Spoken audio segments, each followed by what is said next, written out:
Hey, my name is Melody, and welcome to Season 2 of the I'm Okay podcast.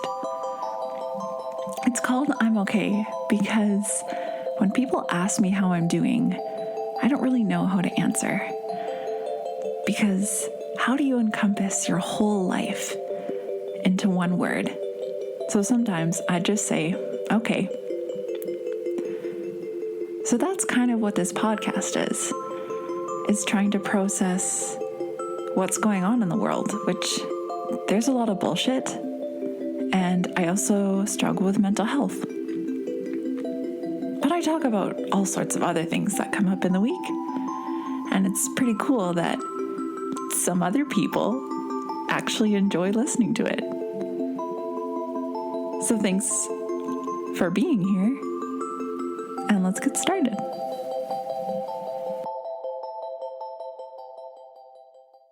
Look who it is!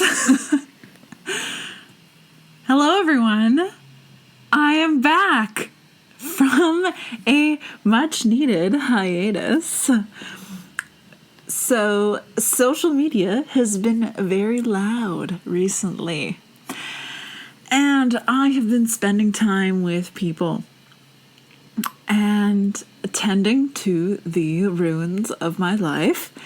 But I am happy to say that Melody is okay again. So here I am with a whole new series for you.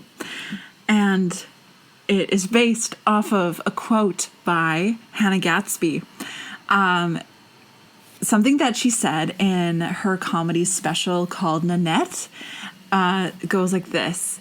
There is nothing stronger than a woman who has rebuilt herself. And that is one of my life mantras now. And over these past 6 months, I have been rebuilding major parts of my life. And I am delighted to turn what I have learned into a new series on rebuilding. So the first thing I want to note is that rebuilding takes time. And I thought this hiatus would be a few weeks. Then maximum it would be 3 months. And I just realized before pressing record that it was actually 6 months. So because life never gives you just one pile of shit to deal with at a time. It likes to throw a whole outhouse at you in your bed to sleep with every night. So don't you dare judge yourself for that things are taking longer than you anticipated, and that if things still feel up in the air and you're still saying, what the fuck am I doing? That is okay, because things take double, triple the amount of time than we think they do. And I hope that this new series can help you. So here is what I want to explore over the next couple months. It's just a preview of the next 5 episodes that I'm going to be doing, including today. So first, we are going to be talking about rebuilding self-love after a breakup. How to let go of an unhealthy relationship, how to let go of an ex, regaining your own self-confidence, and not letting how somebody treated you shake your own worth. Yes, very excited, very relevant to my life right now. Super excited to dive into that today. Next episode, we're going to be talking about rebuilding your career, how to handle job loss, how to handle burnout at work, feeling stuck in your job, or in a job that you don't really want to be in, or getting your dream job and then having this scary realization that maybe it's not actually what you wanted, or it's not all it's cracked up to be. I have experienced all of those in the past 6 months. So I will tell you what I have learned. Then, kind of building off of that, we're going to talk about rebuilding your dreams. Especially off of like getting into your dream job and then being like, is this actually what I want to do? So learning how to dream again after you've lost motivation or passion, how to grieve those dreams, and then how to heal from those. And for me, it looks like going back to school as an adult and then all the hurdles for that, and making some changes and things like that. So talking about that too.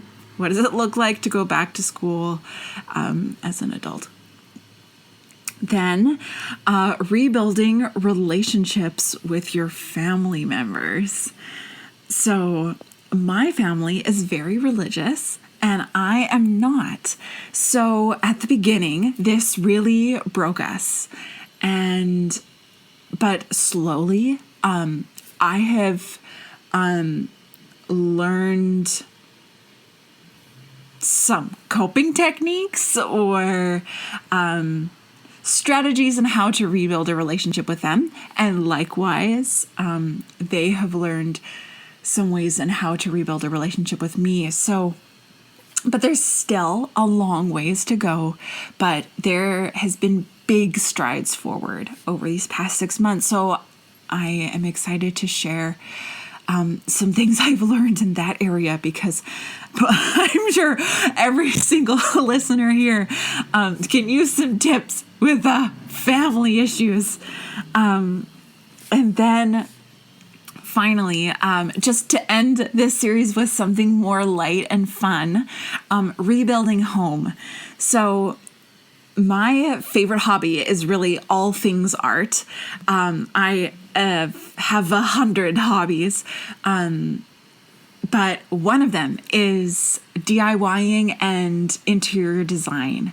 So I love making a space look beautiful. So I'll talk about some practical things on how to make your space visually appealing, but also maybe some more philosophical ideas on how to be hospitable and how to make your space safe. And this is really important to me because there was a period in my life where I was actually homeless and living with some friends. And I was living out of my car and house sitting and not sure where I was gonna go. So before I ended up here, with my amazing roommate and amazing home. So now making not only a beautiful space, but a safe place for people to come is extremely important to me, because I know what it's like in a small way, but a real way, of what it's like to not have that. So all the wonderful things that you can look forward to. So during this hiatus, I did try to record a few podcasts, but I was so tired and overworked that they just didn't come together. And now that I'm sort of through this rough patch, and I have these beautiful nuggets of wisdom to share with you, I'm really glad I waited it through.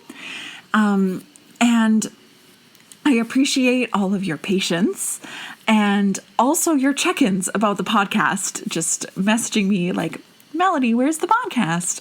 And it is a huge passion of mine. I by no means am planning on quitting this.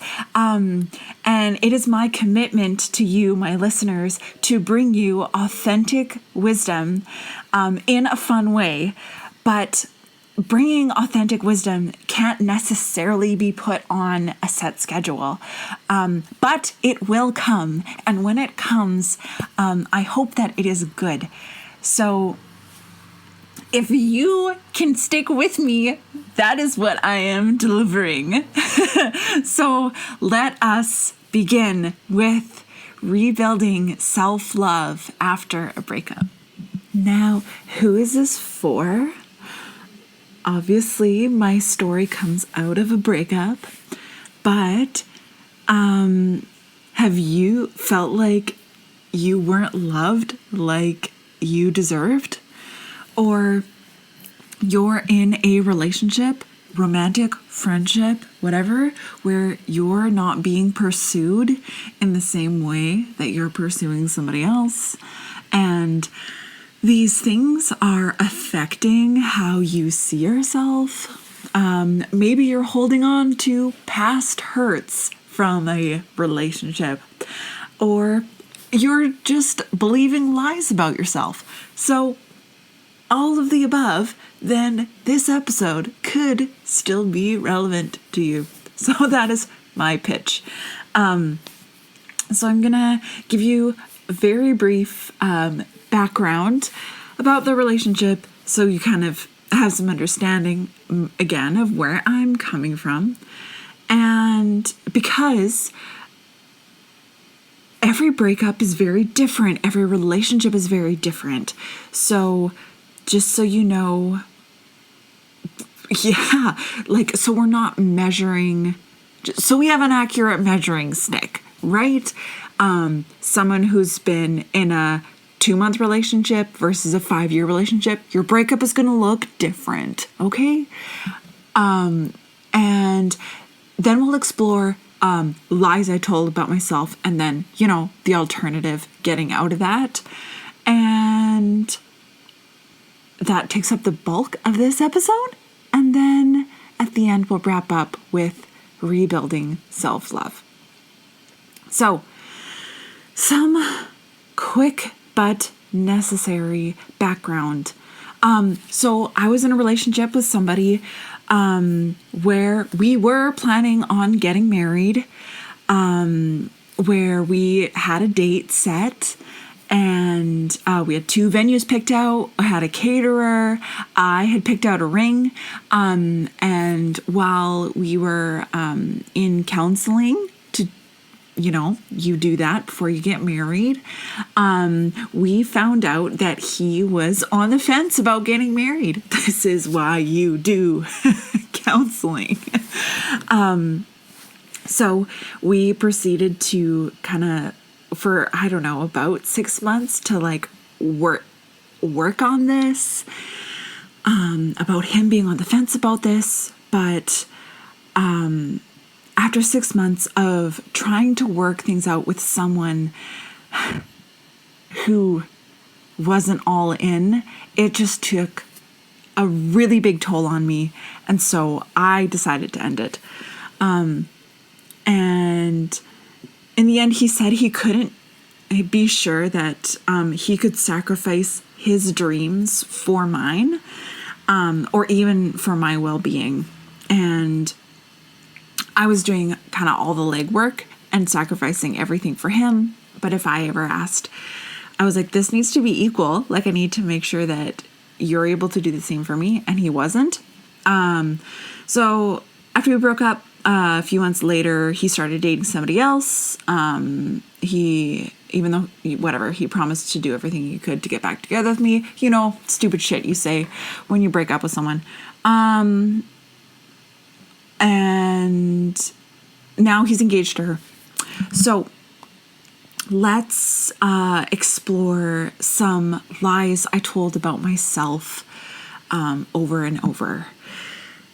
The first thing was, if I was better, prettier, smarter, skinnier, whatever, he would have loved me more.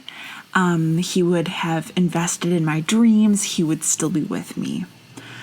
So this is obviously bullshit because I'm incredible. Okay, yes. Mary Poppins would say, I am practically perfect in every way. Ladies and gents, unless you're a giant ass, and actually could have been better, you're not the problem. It's totally natural for you to think, oh my God, if I post whatever breakup regret.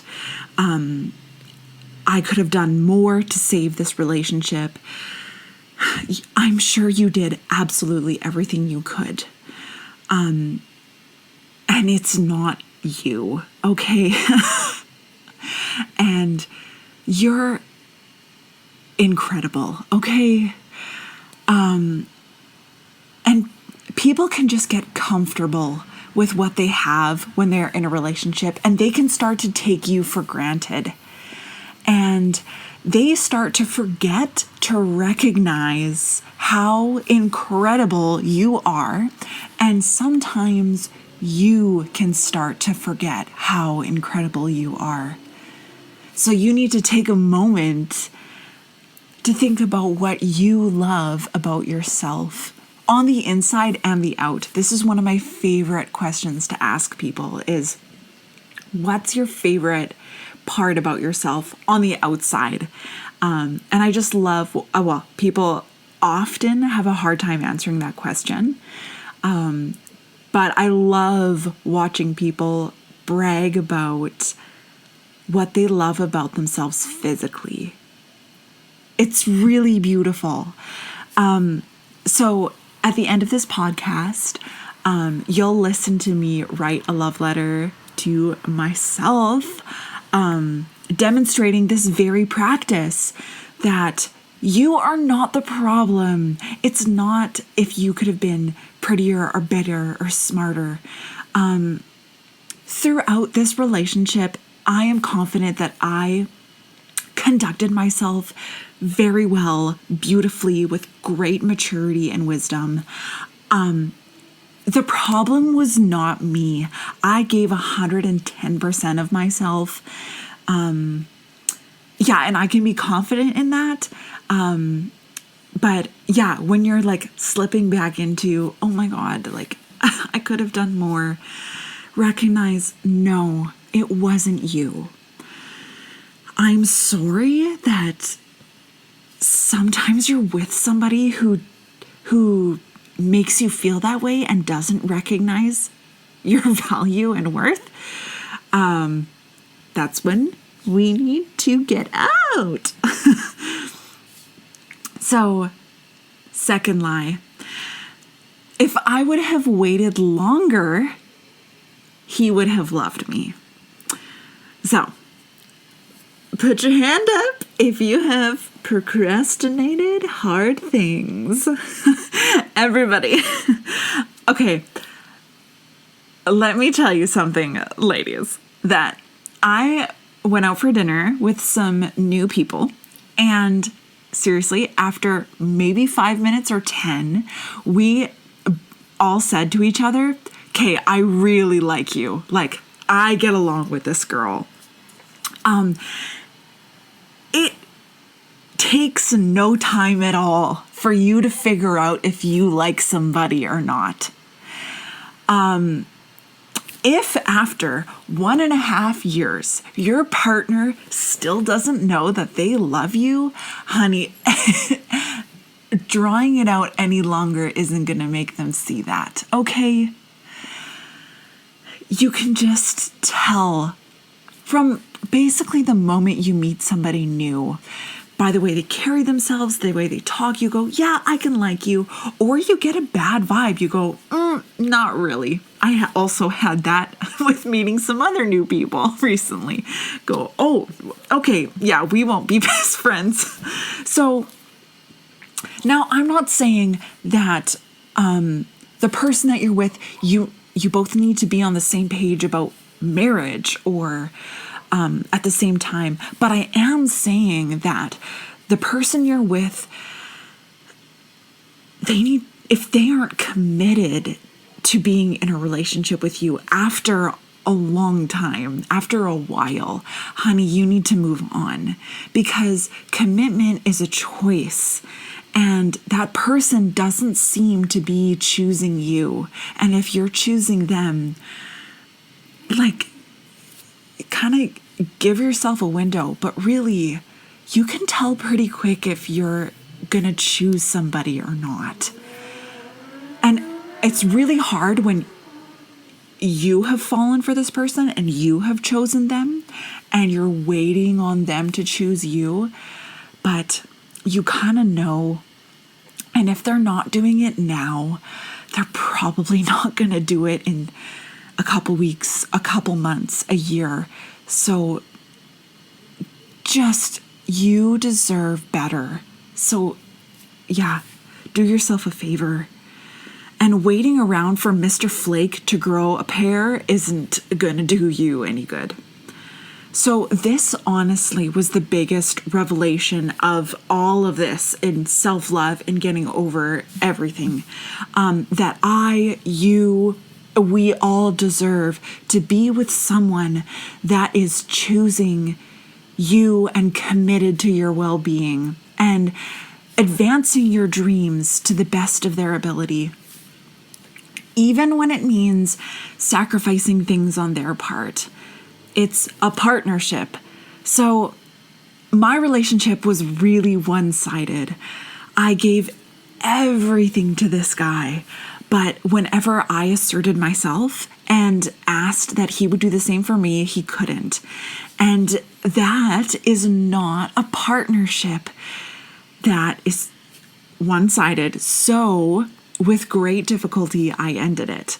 And ladies, sometimes you're in a situation where you're not being treated like you deserve, but the person who's hurting you is not going to take responsibility for their actions. So you need to go against everything that your heart wants. And you have to end this relationship yourself, because in your head, you know that you deserve it. And that's the hardest thing, to go totally like full logic, like, okay, this is what I deserve. This is what's good for me, even though my heart is just going to be aching for the next who knows how long. Because that's the thing. The only person who can rescue you from this shit circumstance is you. I hate this damsel in distress model given to us by Hollywood, because it's horseshit. Women are stronger and far, far wiser than whatever whack job cowboy wants to come, like riding in the sunset, to come rescue you. My cowboy was an absolute noob, and Flake City. So I had to take responsibility for my own life and can't wait on somebody else to take responsibility for it. And well, that's the thing with being a single adult woman, is that you learn to take charge for yourself, which I think is so important. As a young adult, is like moving out and being on your own and learning to care for yourself. It's also a very like Western, cold culture ideal. But learning to be independent and stand on your own 2 feet and not everybody else's, and learning how to rescue yourself is really important.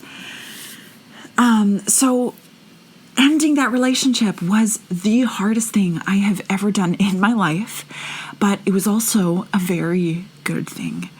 And so maybe your boss is treating you like shit and you need to get out, but he's not going to fire you because you're great. So you have to save yourself. And job hunting is hard as fuck, especially right now.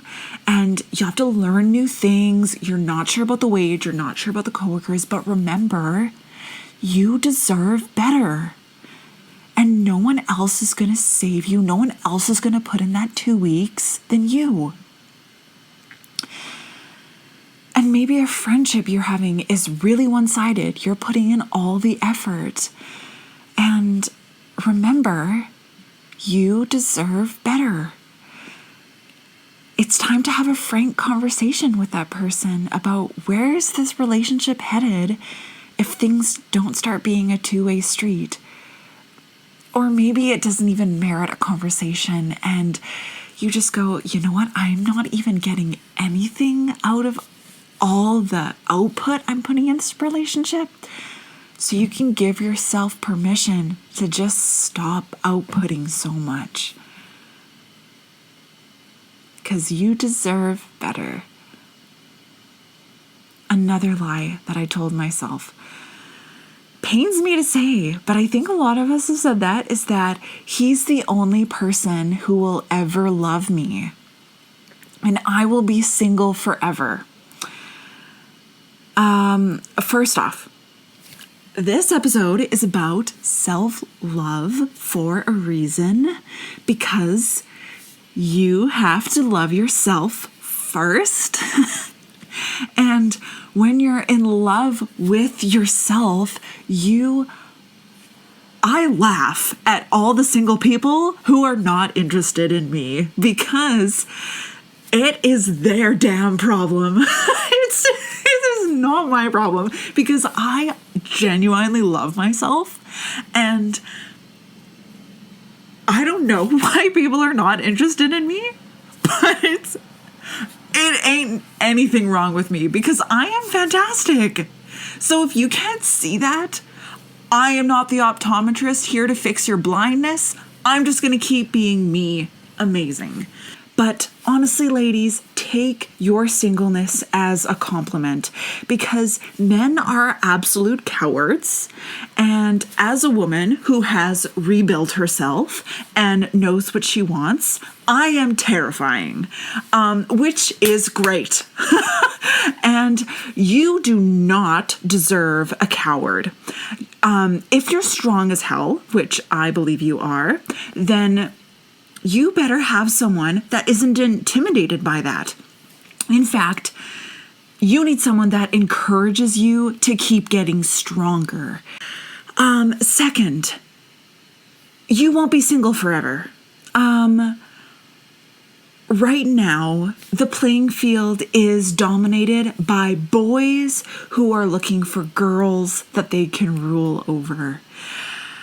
And come on and join the really strong women's club, because we have way better food, way better drinks, way better decor, and way better chats while you wait for the real men to come along.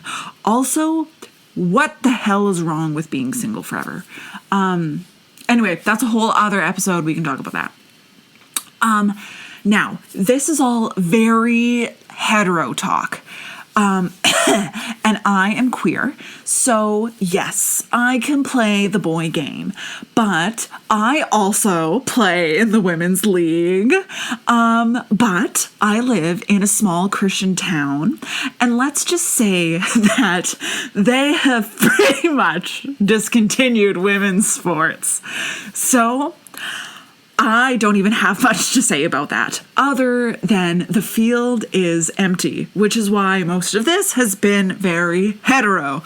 And I'm really excited to move into a city where I can play with a better team. So, next lie is that my dreams aren't that important. And as long as I have somebody that loves me. Okay, this is pretty easy to unravel, because A, your dreams are very, very important, because they are your happiness and they are what gets you out of bed in the morning. And if you lose the reason to get out of bed in the morning, it doesn't really matter who's sleeping beside you if you don't have any reason to get out. And B, if that person actually loves you, then they will agree that your dreams are important, and they'll do everything they can to help you realize those dreams. If your loved one is coming in the way of that, then we need to have a conversation about what it means to be a partner and a supporter through thick and thin, and what underlying barriers are causing this rift. This is where you cue the counselor. validating my own dreams was something I had to relearn, because in this relationship, I was so, like, self-sacrificial, like so committed to his dreams, but I was really expecting him to do the same for me. So then when that wasn't done in return, all I got was getting rid of your dreams, getting rid of your dreams. So then when that relationship was over and that relationship kind of became my dream, I just had this like desert. It didn't feel like a blank slate, because it just felt like an annihilation, ruins of my dreams. I was like, okay, how the fuck do I dream again? Which we will talk about in a future episode. Now, last lie that we will explore is that the pain of a breakup is greater than the pain of being in this low-grade, unsatisfying relationship. So I'm just going to stay in it. Now, this is half true. And half-truths are very dangerous because you stay in them.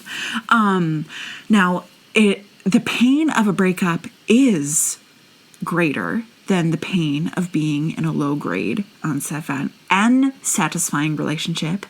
But let's add up the years of the latter scenario, and actually staying in the relationship ends up being worse than getting out.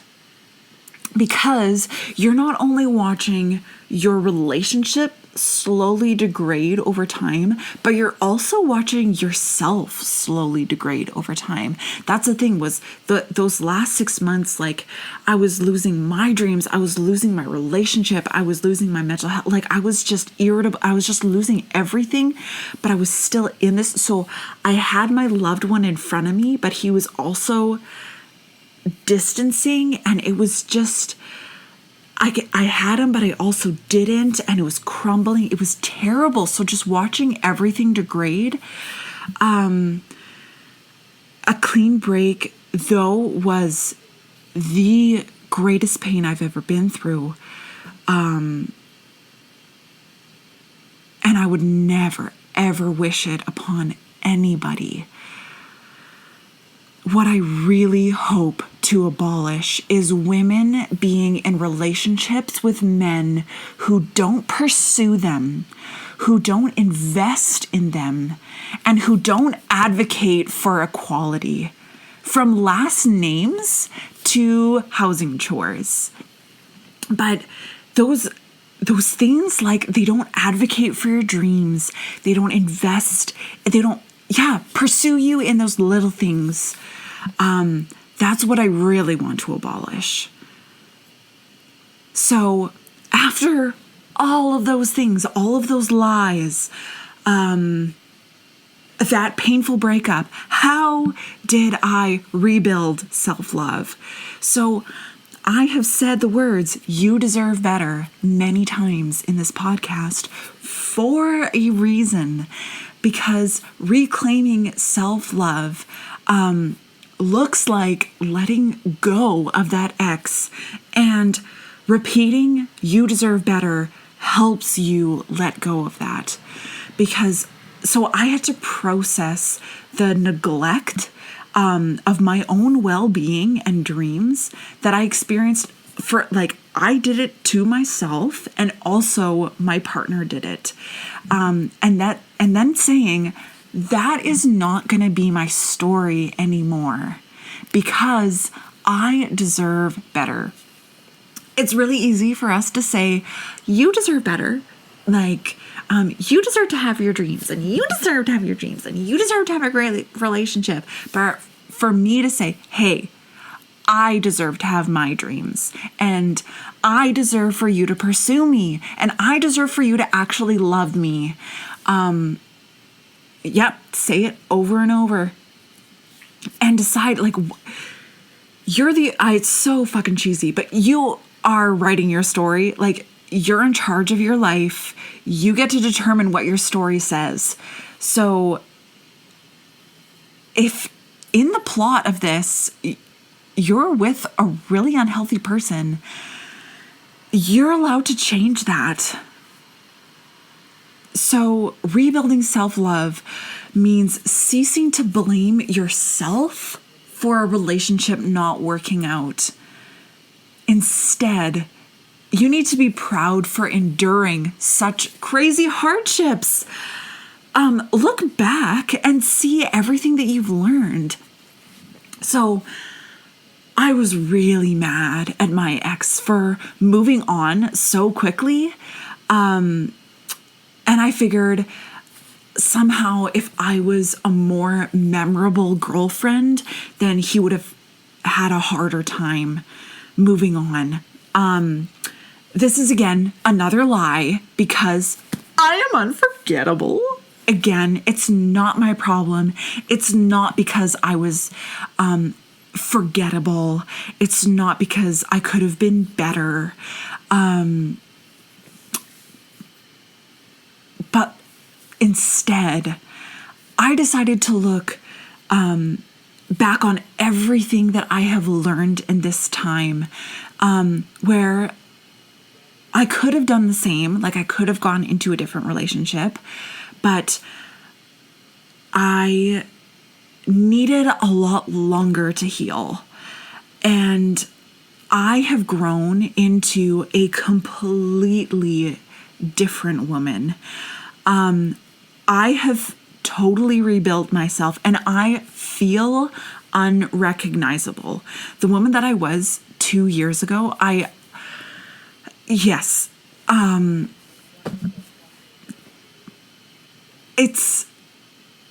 slightly get offended when people from high school recognize me, and because the inside feels so completely different that I am surprised when people recognize me. And even from 2 years ago, I feel like a different woman. And so I look back on the things that I have learned over these past 2 years, and I am so proud of who I am and what I have learned. And so they've been hell. They've been just so many hurdles. An enormous amount of shit has hit the fan.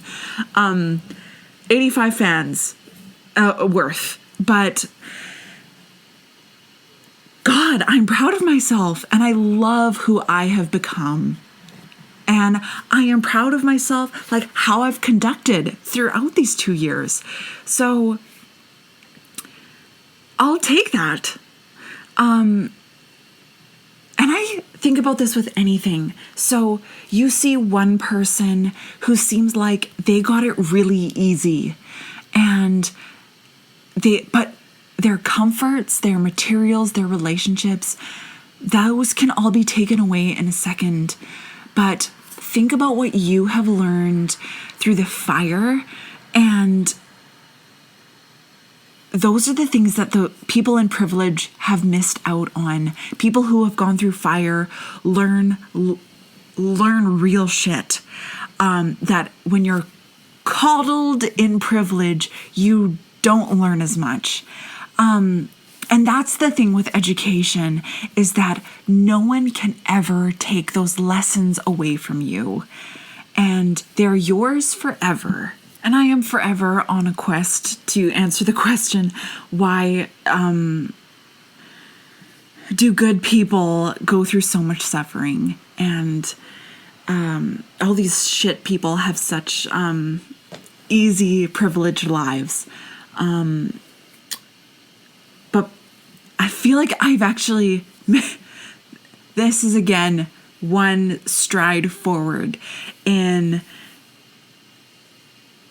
seeing that privilege can be a crutch because it doesn't teach you real life shit. But going through fire teaches you just tremendous life lessons and has made me into a person that I'm actually proud to be.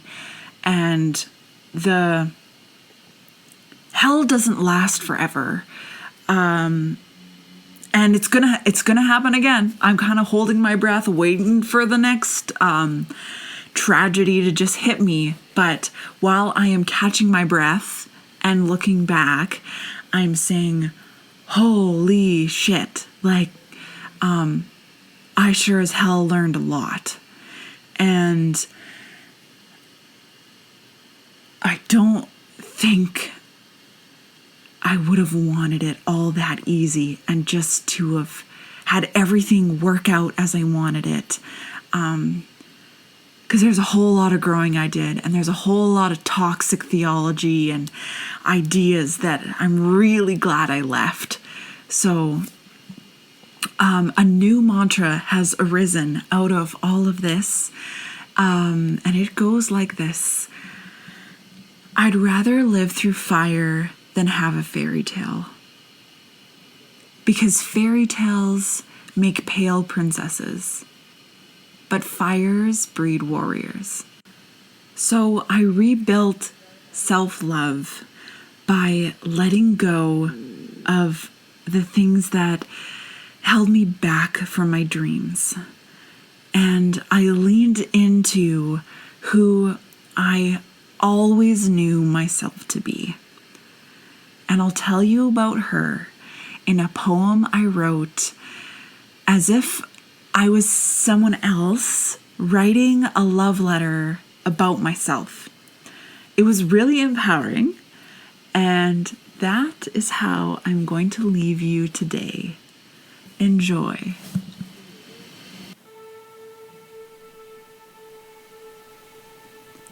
I'm in love with a woman, and I don't know what to say, other than she's practically perfect in every single way. Let me tell you about her. The first thing I noticed was her walk. It's not a strut, and it's not a slouch. It's like a hop of confidence, coming from a human being who has made a home for herself in her own body. She walks like she enjoys being in herself. And I think she does. Then there's the way she interacts in a group. She lights up a room. People want to be around her. I think it's her smile. It's so big and bright.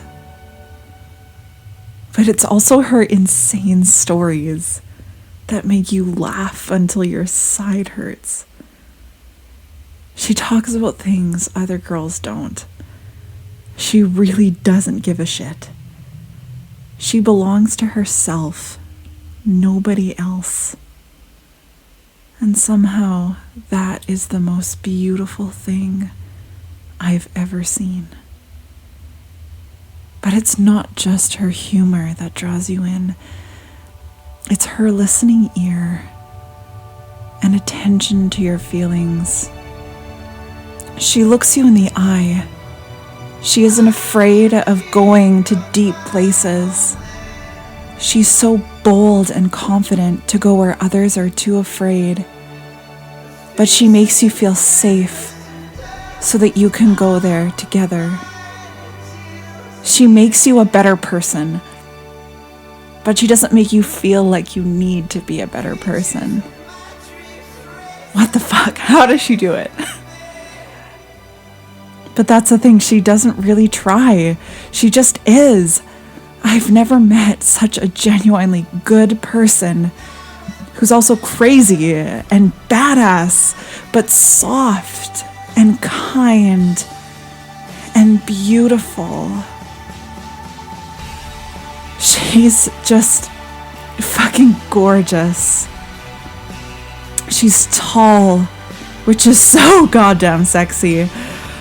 Her lips are full and perfectly even, and I love the rolling M shape of her upper lip. She smiles big and flashes these straight white teeth with the slightest gap in the middle that's so endearing. Her hair is always changing, always slightly quirky, but tasteful. She has these big brown eyes that are so friendly and cute, but deep. Her eyes tell you that she's been through a lot of pain and cried many tears with them. But there's this glimmer of hope behind that too. She always has rings on her fingers, ears and nose, as if her alone wasn't adorned enough with beauty. Everything else seems like excess, but makes her all the more irresistible. And these are just the things that everyone gets to see. But as I've gotten to know her, little by little, there's this whole other world of mystery underneath. And the more she opens up, the more I understand. But the more I understand, the more I get lost in this psychedelic trance of wonder. Sometimes I'm not even sure she's real, just a figment of my imagination. Her story is crazy and dark, but also really relatable. I think it's because she talks about the struggles we all have, but we're too afraid or naive to go there. She did it trembling, but that makes her all the more courageous. It's not like she isn't scared of things, but she does shit in spite of being scared. God, the strength of this woman is mind-blowing, inspiring, and intimidating. I hate that I'm scared of this woman because she'd never do anything to hurt me. Maybe it's because I want her so bad and she's so incredible that I couldn't imagine her ever being with someone like me. And I'd hate to be the reason she's held back and doesn't get everything she deserves. It's incomprehensible how she hasn't found someone yet, being as she is. But it also makes perfect sense because how could anyone possibly match her greatness? She's this wild wind, and I don't want to tame her, but I don't know how to dance in it either. She's a roaring sea that is admired by most, but no soul has managed to match her might. I'm in love with a woman, and I don't know what to say, other than she's practically perfect in every single way.